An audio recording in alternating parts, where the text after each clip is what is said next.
Sestese e San Cipriano, le due squadre vittima del Celle Vaiazze contro cui ha incassato le prime vittorie, ma anche le due squadre che si affronteranno oggi a San Carlo di Voltri. Riflettori puntati sulle due genovesi che oggi si daranno battaglia nel rettangolo di gioco, entrambe affamate di punti e tanta voglia di riscatto, specialmente per gli uomini di Mister Varmati, la neopromossa reduce dalla vittoria contro il finale, dove altrettanto confermarsi in questo girone facendo a spallate con le altre squadre. Parte in quarta la formazione di casa con Balestrino che colpisce il palo e poi al 13° vediamo il gol capolavoro del numero 8 locale, meritorio play, il sinistro dalla tre quarti che si insacca sotto l'incrocio dei pali.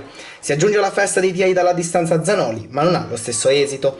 Assalto sestese dalla destra Sighieri calcia in porta, sulla respinta si avventa Balestrino, sul cui tiro salva sulla linea un difensore. Alla mezz'ora Sighieri si gira in un fazzoletto per poi concludere col sinistro, ma Ventura devia in angolo. La nostra visuale ostacolata da un palo, ma riusciamo lo stesso a vedere la rete di Balestrino, sulla quale il portiere aveva qualche responsabilità, bravo comunque l'attaccante a piazzarla a fil di palo. Sullo scadere del primo tempo si riapre la partita perché dopo un calcio d'angolo la palla viene colpita con violenza da Olanda, che la spedisce dritta in porta. Con le immagini passiamo al secondo tempo, dove Vulpes ha una grande chance, ma davanti a Cannavò si fa ipnotizzare calciando centralmente. Non perdona il 10 verde stellato, gli arriva una palla alta, stop di petto e conseguente realizzazione in porta, timbrando il suo terzo gol in campionato.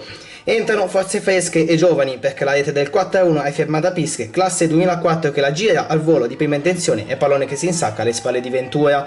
Tentativo del San Cipriano, ottima l'imbucata per il numero 19, ma Cannavò chiude la saracinesca. Lo vedremo anche nell'azione successiva al minuto 88, quando sul colpo di testa la risposta del portiere da applausi. Sullo scadere duplice occasione sestese, Lanza si incunea tra due difensori, poi calibra il passaggio per Pische che non riesce a colpire la sfera, e poi sempre il 16 verde stellato calcia sul primo palo. Stavolta Ventura è vigile e respinge in angolo, ma non c'è più tempo. In un caldo pomeriggio autunnale vince meritatamente la Sestese con il largo risultato di 4-1.